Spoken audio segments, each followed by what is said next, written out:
Well, it's that time of the year if you're planning on going somewhere for spring break and you have pets, you really need to plan ahead. Dr. Jen Klabundy with Northwood Animal Hospital is here to talk about the best ways to really plan ahead. And Dr. Klabundy, it starts with, knowing if the destination is actually pet friendly. Yeah, you would not realize, but you might be going with your family, say, to Yellowstone, and you want to bring your dog. Why not? It's the great outdoors.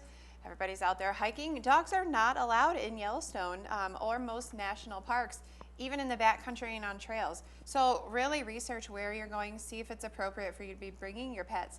I have a lot of clients who travel with their animals, all the time. Yeah. You want to make sure that they're allowed to go where you're going. And what about if you have a nervous pet? I mean, you especially when it comes to the car, with the cats especially, they kind of tend to freak out. They do. You knew this. Yes. Traveling across I've had the country. this problem. But this goes for plane rides as well, because people are now bringing their dogs and cats with them on board, and they're sitting right at their feet the entire plane ride. So regulations are changing. Everything is becoming more pet friendly. But if they get nervous, there are things that we can do naturally and medically to help make things a little bit calmer and more relaxed for both you and them. So would you recommend probably contacting your vet to say, is there maybe a tranquilizer or something you can give the animal? Yeah, how severe are the symptoms? Is it just a kitty that meows for a couple hours nonstop? Or is it a dog that actually is so nervous they're hyperventilating? You want to find out. There are things that we can help. Like I said, some are just natural fixes. We can fix it really quickly. Right. Other ones, they may involve some medication, but if it takes the edge off and makes your pet more comfortable, it's a good thing. It's worth it. What about crossing state lines? A lot of times, people tend to go somewhere a little bit warmer for spring break. Right, and you don't think about it, but if you are taking a pet and transporting them across state lines, you do need a health certificate issued by a USDA, which is the U.S. Department of Agriculture, accredited veterinarian. So if you have questions about that, let us know. We are at Northwood, and we can help you out. And you can't forget the most important thing. You can't forget their luggage, their water bowls. I know, but you carriers. get so busy with your kids. We're going to Florida, pack all the suitcases, and you kind of forget about Fidos.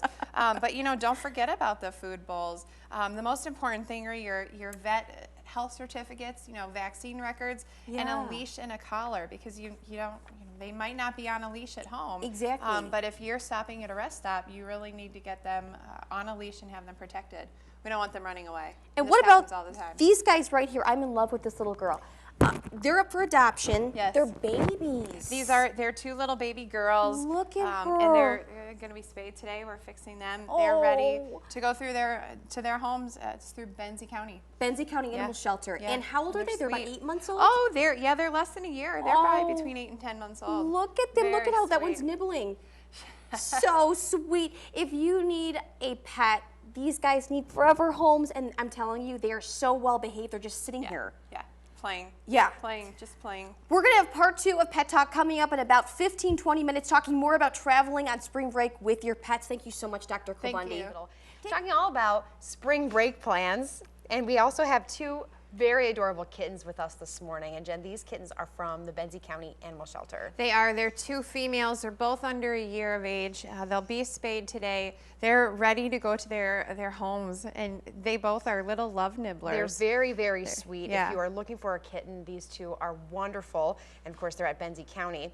And this morning, we're talking about spring break. And a lot of people like to travel with their pets. Right. And something that's really important to think about is having them microchipped. Yes, this is it's so important. And it's not just important for pets if you're traveling. It's important for every pet. They really should be microchipped. Every single animal out there should be microchipped. We can put all the collars and tags on them that we want, but the bottom line is it's very simple for them to be removed, and it's very simple for them to become removed without us even wanting them to. So obviously someone can take off a collar and there go all of the identification tags, but let's say your dog takes off running, gets it snagged on a tree or a bush, and then you have no way of getting that pet back to your home. So that can just be heartbreaking. It is heartbreaking, and there's a pet lost every single second in this country. So a microchip is so great. It's a permanent identification.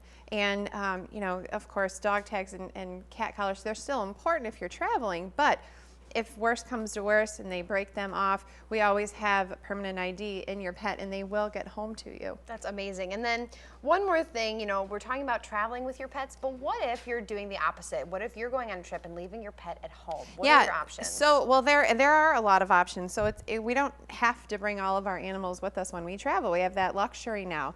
There are boarding facilities like we have at Northwood, and there are lots of other ones in town as well that will board your pet for you.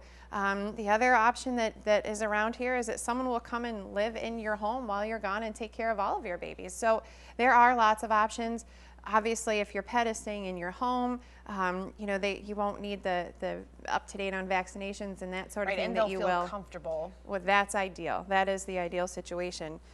But again, if you're going to be bringing them to a boarding facility, just make sure that they're up to date on their vaccines, and you know, your vet can talk to you about that. But yeah, lots of options. You don't have to take them with you, although it sure would be great if you wanted to. All right, thanks again, Dr. Jen Klebunny from Northwood Animal Hospital. And of course, these two adorable kittens are up for adoption at the Benzie County Animal Shelter.